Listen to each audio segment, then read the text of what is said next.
नमस्कार, बहुत स्वागत है आपका गुड न्यूज टुडे में। आपके साथ मैं हूं शुभम सिंह। आज सबसे पहले बात करेंगे आस्था और भक्ति की। जैसे अयोध्या में प्रभु श्री राम का भव्य मंदिर बन करोड़ों भक्तों की आस्थाओं का केंद्र है, ठीक वैसे ही अब बिहार के सीतामढ़ी में माता जानकी का धाम भी आकार ले रहा है। सीतामढ़ी का पुनौरा धाम, जिसे माता जानकी की जन्मस्थली कहा जाता है, उसे अब अयोध्या की तर्ज पर विकसित किया जाएगा। सीएम नीतीश कुमार ने खुद अपने सोशल मीडिया अकाउंट पर भव्य मंदिर के मॉडल की तस्वीरों को साझा किया है, आप भी देखिए।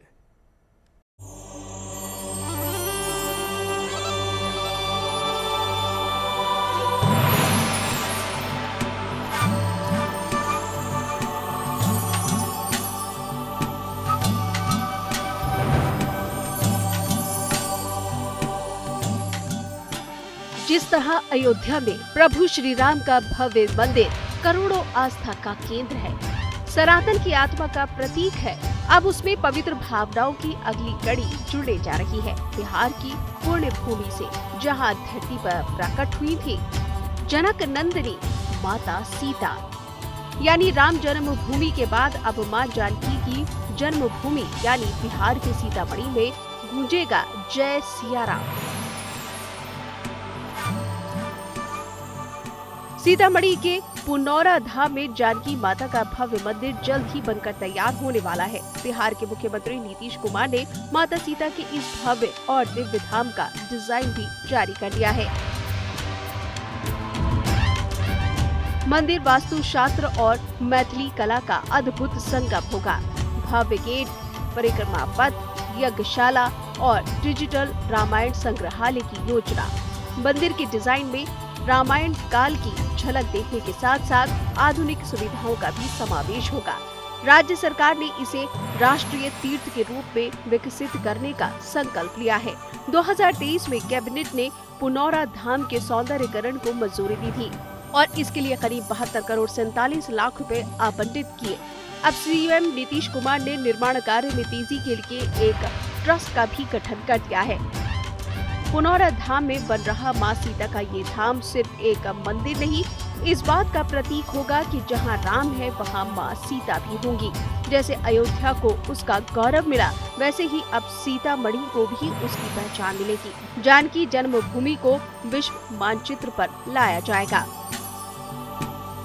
पौराणिक कथा के अनुसार राजा जनक की नगरी जनकपुरी में अकाल पड़ा था। तब ऋषि मुनियों के कहने पर राजा जनक सीतामढ़ी के हलेश्वर स्थान पर महादेव को मनाने के लिए हलेश्वरी यज्ञ करने गए थे, जिसके बाद उनके राज्य में भारी बारिश हुई थी। राजा जनक हल चलाते चलाते सीतामढ़ी के पुनौरा धाम पहुँचे, जहाँ हल एक घड़े से जा टकराया और घड़े से माता सीता निकली। मां जानकी के चरणों में बिहार की ये श्रद्धा जल्द ही साकार रूप में दिखेगी। पुनौरा धाम में भक्ति, श्रद्धा और संस्कृति का संगम होगा और सीतामढ़ी रामायण युग का जीता जागता प्रतीक बनकर उभरेगा। Bureau report, good news today. माता सीता के धाम के बाद अब रुक करते हैं संस्कृति और सभ्यता को समेटे भगवान जगन्नाथ की रथ यात्रा का। पुरी से लेकर अहमदाबाद और दिल्ली तक जगन्नाथ रथ यात्रा की महिमा अपरंपार है। पुरी और अहमदाबाद में जहां जगन्नाथ रथ यात्रा को लेकर भक्तों का उत्साह और उल्लास चरम पर है, तो वहीं दिल्ली में जगन्नाथ यात्रा निकाली गई, जिसमें सीएम रेखा गुप्ता भी शामिल हुई। ये 3 तस्वीरें आपके सामने। एक तस्वीर पुरी में चल रही तैयारियों की है, तो वहीं दूसरी तस्वीर अहमदाबाद में भक्तों का उत्साह आपको दिखा रहा है। वहीं दूसरी तस्वीर, जो अगली तस्वीर है, वो दिल्ली की है, जहां जगन्नाथ रथ यात्रा में भक्तों का हुजूम आपने देखिए। और इस रथ यात्रा में खुद दिल्ली के मुख्यमंत्री रेखा गुप्ता भी शामिल हुई, उन्होंने भी भक्तों के साथ रथ यात्रा में हिस्सा लिया। 3 तस्वीरें पुरी, अहमदाबाद और देश की राजधानी दिल्ली की। और अब बात करते हैं पुरी की जगन्नाथ रथ यात्रा की। ओडिशा के पुरी में जगन्नाथ यात्रा की तैयारियां जोरों पर चल रही है। आस्था के साथ भक्ति का उल्लास यहां की फिजाओं में नजर आ रहा है। 27 जून से जगन्नाथ रथ यात्रा की शुरुआत होगी, लेकिन उससे पहले सुरक्षा के पुख्ता इंतजाम किए गए हैं। कड़ी निगरानी के बीच इस बार यात्रा निकलेगी, जिसमें AI इनबिल्ड CCTV कैमरों से निगरानी की जाएगी। तमाम तैयारियों को देखते हुए सीएम की अध्यक्षता में एक बैठक का भी आयोजन हुआ, जिसमें सुरक्षा इंतजामों का जायजा लिया गया।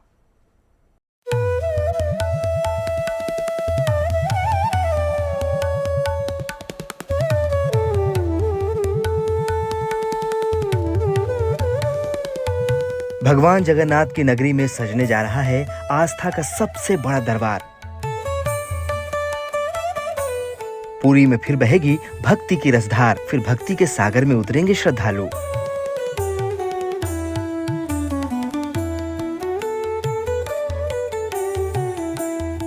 ओडिशा के पुरी में 27 जून से शुरू होने जा रही भगवान जगन्नाथ की विश्व प्रसिद्ध रथ यात्रा की तैयारियां जोरों पर हैं।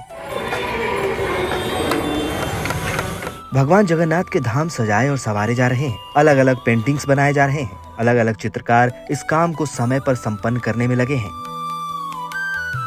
वो फेस्टिवल के लिए हमारा सबका घर में जो ब्यूटिफिकेशन करते हैं, वो जो सारी साज सज्जा करते हैं, वो इसी के लिए वही फेस्टिवल के लिए वो सब डेकोरेटिव होते हैं। वही जो डेकोरेशन होते हैं ना, उड़ीसा का ट्रेडिशनल मोटिव चित्ता बोलते हैं इनको। वही चित्ता को लेके हम काम करता हूँ। इसी का ऊपर रथ चलेगा, 3 रथ चलेगा। 3 रथ रहने के लिए भी जगह है, इनके जगह के लिए भी पेंटिंग कंप्लीट हो गया। अभी तो 3 साल हो गए हम काम करता है, सारा दिन रात परिश्रम काम करता है। हम सुधा नॉनवेज नहीं खा के पूरा शुद्ध शाकाहारी खा के सारा दिन सारा रात हम काम करते हैं। सब हमको बहुत आनंद लगता है। हम इस यहाँ पर बड़दान पर काम, हमको बहुत प्राउड भी लगता है कि जगन्नाथ को सेवा भी मिलता है। हर साल भगवान जगन्नाथ की इस भव्य रथ यात्रा में लाखों की तादाद में भक्त पहुंचते हैं। ऐसे में सुरक्षा एक बड़ा अहम मुद्दा है, क्योंकि इतनी बड़ी तादाद में भक्त इस यात्रा में जुटते हैं। ऐसे में खतरा हर पल बना रहता है, जिसके लिए विशेष तैयारियां की जा रही हैं। भुवनेश्वर में सीएम मोहन चरण मांझी की अध्यक्षता में एक बैठक हुई, जिसमें कई अहम फैसले लिए गए। महाप्रभु जगन्नाथ जी की विश्व प्रसिद्ध रथ यात्रा और उत्सव कैसे अच्छा और सुपरिचालित होगा, उसको सुनिश्चित करने के लिए आज का बैठक वहाँ बुलाया गया था। सारी दुनिया के लोग इसी दिव्य अवसर का इंतजार कर रहे हैं। इसके लिए पूर्व प्रस्तुति पहले से ही अधिकारी लेवल पर, एडमिनिस्ट्रेशन लाइन पर, और उनके साथ साथ एक मिनिस्ट्री कमेटी भी हम बनाए थे, और सब कमेटी आज फॉर टाइम वो सब बैठक प्रस्तुति ऑलरेडी कंप्लीट हो चुका है। आज फाइनल बैठक था सुरक्षा की लेते हुए। वर्षा का रथ यात्रा को संपूर्ण भावे कैसे वो इंसिडेंट फ्री होगा।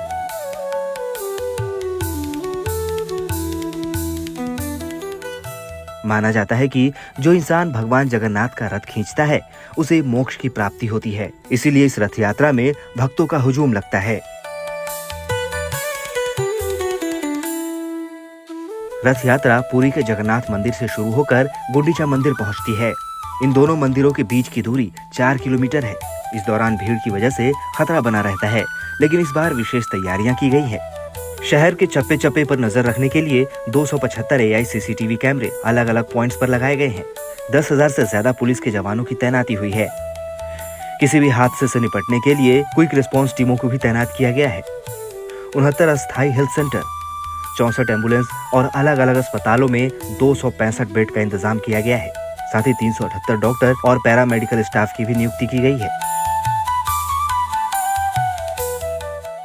पुरी की जगन्नाथ यात्रा विश्व प्रसिद्ध है, जिसमें शामिल होने के लिए देश दुनिया से भक्त आते हैं। भगवान जगन्नाथ अपनी बहन सुभद्रा और भाई बलराम के साथ 3 अलौकिक सुंदर रथों में सवार होकर अपनी मौसी के घर गुंडीचा मंदिर जाते हैं और फिर 7 दिन तक वहीं विश्राम करते हैं।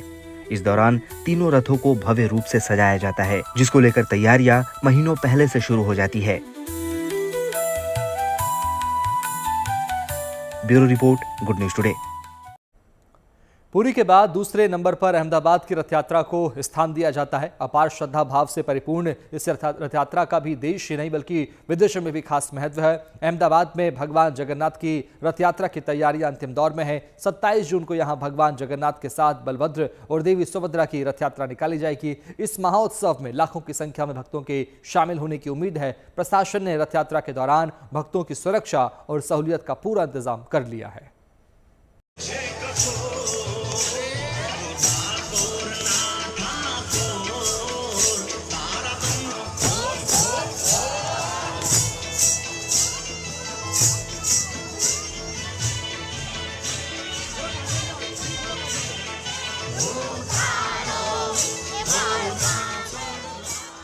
आस्था, भक्ति और परंपरा का अद्भुत समागम।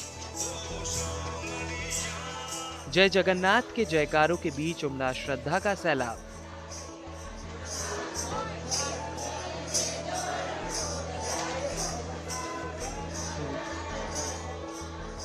भारतीय संस्कृति और परंपरा से परिपूर्ण ये तस्वीरें गुजरात के अहमदाबाद की हैं, जहां भक्तों का जोश और उत्साह देखते ही बन रहा है। सभी अपने आराध्य भगवान जगन्नाथ की सेवा में लगे हैं।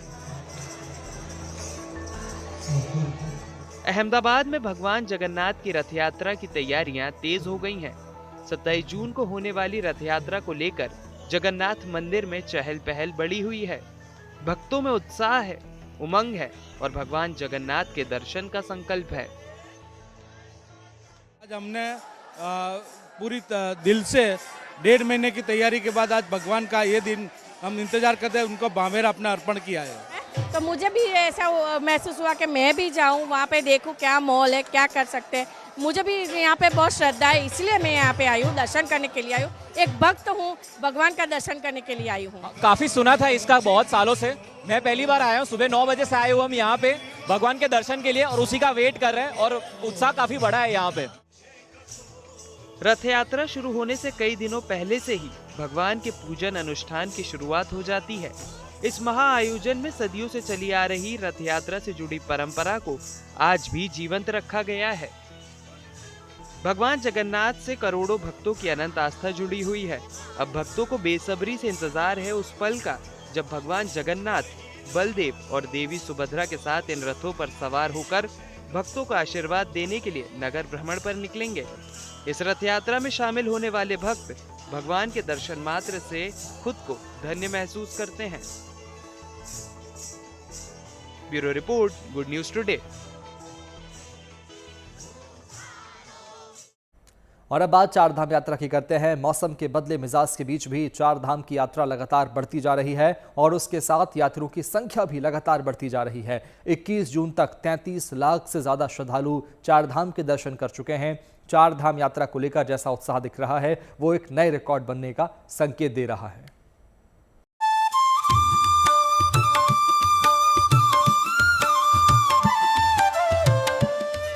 मौसम के बदले हुए मिजाज के बीच भी चार धाम की यात्रा न सिर्फ जारी है बल्कि यात्रा को लेकर श्रद्धालुओं का उत्साह भी देखने वाला है।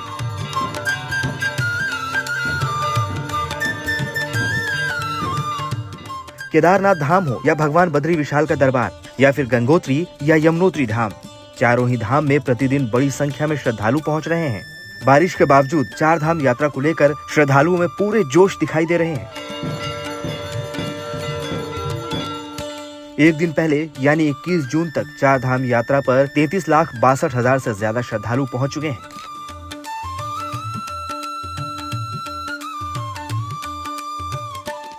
दो मई को कपाट खुलने के बाद से केदारनाथ धाम पहुंचने वाले श्रद्धालुओं की संख्या 12 लाख के पार पहुंच चुकी है। तो 4 मई को कपाट खुलने के बाद से अब तक लगभग 10 लाख श्रद्धालुओं ने भगवान बद्री विशाल के दर्शन किए हैं। 30 अप्रैल को गंगोत्री और यमुनोत्री धाम के कपाट खुलने के साथ ही चार धाम यात्रा शुरू हो गई थी। तब से लेकर इन दोनों धाम पर पहुंचने वाले श्रद्धालुओं की संख्या में भी लगातार इजाफा हो रहा है। 21 जून तक के आधिकारिक रिकॉर्ड के अनुसार यमुनोत्री धाम में 5,27,000 भक्तों ने दर्शन किए हैं, जबकि गंगोत्री धाम में पहुंचने वालों का आंकड़ा भी 5 लाख के पार है। चारों धाम में जिस तरह से हर दिन बड़ी संख्या में श्रद्धालु उमड़ रहे हैं, उसे देखते हुए ये तय माना जा रहा है कि इस सीजन में यात्रा का एक नया रिकॉर्ड जरूर बनेगा। Bureau report, good news today. और आस्था के बाद अब बात उन भारतीयों की जंग के दरमियान फंस गए थे लेकिन अब सुरक्षित वापसी हो रही है। ईरान और इजराइल में जारी जंग के दरमियान वहां फंसे भारतीयों को सुरक्षित स्वदेश लाने की मुहिम लगातार जारी है। भारत ने बुधवार को ईरान से अपने नागरिकों को निकालने के लिए ऑपरेशन सिंधु की शुरुआत की थी, जिसके तहत अब तक 1428 भारतीय नागरिकों को ईरान से स्वदेश लाया गया है। आज शाम करीब 4:30 बजे 311 लोगों को लेकर एक विमान दिल्ली पहुंचा। भारतीयों का यह जत्था ईरान के मशहद से ये दिल्ली पहुंचा है। इससे पहले 21 जून को 211 भारतीयों को लेकर विमान दिल्ली पहुंचा था और ईरान के मशहद शहर से इन तमाम लोगों की वापसी हुई है। भारत लगातार ईरान में फंसे लोगों को सुरक्षित लेकर आ रहा है। 21 जून को 211 भारतीय लौटे थे और अभी भी वापस लाने की मुहिम में जुटा हुआ है। भारत सरकार ने इसके लिए ऑपरेशन सिंधु की शुरुआत की है, जिसके तहत लगातार भारतीय सुरक्षित वतन वापस लौट रहे हैं। ऑपरेशन सिंधु के तहत ईरान में फंसे भारतीयों को बचाया जा रहा है, उनको फ्लाइट्स के जरिए भारत लाया जा रहा है। वैसी एक जो फ्लाइट है अभी दिल्ली के अंतर्राष्ट्रीय हवाई अड्डे पर लैंड की, हमारे साथ एक ऐसी भारतीय जो अभी अभी ईरान से वापस आई। क्या कहना चाहेंगी? जंग के मंजर से आई हैं आप? जंग के मंजर से आए हैं और अपनी सरजमीन पे कदम रख के बहुत महसूस कर रहे हैं और हमारी सरकार ने बहुत अच्छे तरीके से हमारा इवैक्यूएशन करवाया है और हमें बहुत अच्छे होटल में रखा, सेफ जगह रखा और एम्बेसी के जो ऑफिशियल्स थे मशहद में, उन्हीं ने बहुत ख्याल हम लोग का रखा। बिल्कुल हम लोग के साथ ऐसा व्यवहार नहीं किया कि जिससे हम और घबरा जाएं और हमारी हौसला अफजाई की। और जब हमने लैंड किया तो तिरंगे के साथ हम लोग का वेलकम हुआ और बहुत खुशी है अपने हम घर वापस आए। कहाँ की आप रहने वाली? हम दिल्ली के रहने वाले हैं जी। धार्मिक कार्य के लिए हम लोग पिलग्रिमेज के लिए गए थे, इराक गए थे और ईरान गए थे। इराक के बाद हम ईरान आए थे और फिर मशहद जब आए तो द वॉर स्टार्टेड। ईरान कैसा मंजर था जब आप ईरान से? मैं आपको ये बात बताऊं, ईरान के मतलब जो हमारे काफिले के लोग थे, थोड़ा देखिए कोई भी घबरा सकता है जंग जब शुरू होती है, लेकिन उसमें हमारे ग्रुप लीडर निहाल हैदर साहब, जिनका कारवाने नूर ग्रुप था, उन्हीं ने बहुत हम लोग की हौसला अफजाई रखी। प्लस ईरान के लोगों ने हम लोग को बिल्कुल भी वो नहीं, उन्हीं ने कहा कि जंग अपनी जगह है लेकिन आप मेरे मेहमान हैं, आप मेरी सरजमीन पर हैं। उन्हीं ने हमारा बहुत ख्याल रखा और भारत के सरकार के जितने भी ऑफिशियल्स थे उन्हीं ने हम लोग का बहुत सेफली हम लोग को पैसेज देकर यहाँ तक पहुँचा दिया। क्या पैसेज रहा मैम? पैसेज ये रहा कि हम लोग कुंभ में थे और जब सिचुएशन एक्सकलेट हुई तो उन्हीं ने कुंभ से हम लोग को सेफली मशहद वापस बुलवाया और मशहद में एम्बेसी के एरिया के अंदर जो होटल था उनकी अरीना सेफ्टी के उसमें हमें वहाँ ठहरवाया। बहुत अच्छे रूम्स थे और खाने पीने का बहुत अच्छा इंतजाम था। ऐसा नहीं है कि परेशान में रहे, हम लोग भूखे प्यासे रहे। हाँ, दिल में डर था, दिल घबराया वो था, लेकिन हमारी सरकार ने बहुत अच्छी तरीके से हम लोग का ख्याल वहाँ भी रखा और जो ऑफिशियल्स वहाँ आए उन्हीं ने सेफली हम लोग को होटल से मशहद इंटरनेशनल एयरपोर्ट पे फ्लाइट के अंदर करवा के फिर बाकी जो आप जानते हैं The rest is history. Thank you so much. तो ऑपरेशन सिंधु के जरिए ईरान में देखा जा रहा है जो भारतीय फंसे हुए हैं उनको बचाया जा रहा है। मैं आपको तस्वीरों में दिखाना चाहूंगा कि यहाँ जो लोग हैं वो वापस आ रहे हैं ईरान में जो फंसे हुए थे। मैं अपने कैमरामैन लोकेंद्र पांडे से कहूंगा आपको ये भी दिखाएं कि लोगों ने हाथ में झंडे भी पकड़ रखे हैं और साथ ही लोग जो हैं उनका स्वागत करने के लिए जो घर वाले हैं कई अलग अलग भारत के कोनों से आए हैं ताकि उनका स्वागत कर सकें, हाथ में फूल भी लाए हैं। तो मैम आपसे एक मिनट बात, कौन आ रहा है मैम आपके घर से? सब आ रहे हैं, पेरेंट्स, माय ब्रदर, उनके बच्चे, they went for a pilgrimage trip, so they are coming back today and they have landed safely. By any moment they will be out. So we're really Jai Hind. Thank you to Indian government. Thank you to Indian embassy for being with us at each step. जो यहाँ पे हम लोग family members थे, हमें भी वो लोग कामली कह रहे थे कि मैम सब आ जाएंगे and today they are here and thanks to operation Sindhu team. Thank you so much. जय हिंद। तो आपकी बातचीत हो पा रही थी मैम? नहीं, कम्युनिकेशन वाज अ चैलेंज, बल्कि हमारे यहाँ पे कंट्रोल रूम जो था MEA का, उधर हम लोग कॉल करके एटलीस्ट ये पूछ लेते थे कि you know what are the steps, क्या एक्शंस है, तो वो हमें सपोर्ट कर देते थे बता के। We are really thankful and grateful today. Thanks to god and thanks to government of India. तो साफ तौर पर ये जो मुस्कुराहट लोगों के चेहरे पर है दिखा रही है खुशी है कि उनके जो अपने हैं वॉर से जो प्रभावित, जंग से प्रभावित ईरान है वहां से वापस आ रहे हैं। भारत ने कुछ दिन पहले ऑपरेशन सिंधु चलाया था जिस तहत जो कुछ फ्लाइटें हैं, जो भारतीय विद्यार्थी हैं या भारतीय लोग जो वहां पिलग्रिमेज के लिए गए हुए थे उनको भारत जो है वापस लाया जा रहा है। कैमरामैन लोकेंद्र पांडे के साथ अनमोल बाली की दिल्ली से रिपोर्ट। और उसी के साथ फिलहाल इतना ही। बाकी अच्छी खबरों के लिए आप देखते रहिए गुड न्यूज टुडे, क्योंकि अच्छी खबरों का सिलसिला यहाँ कभी नहीं थमता। नमस्कार।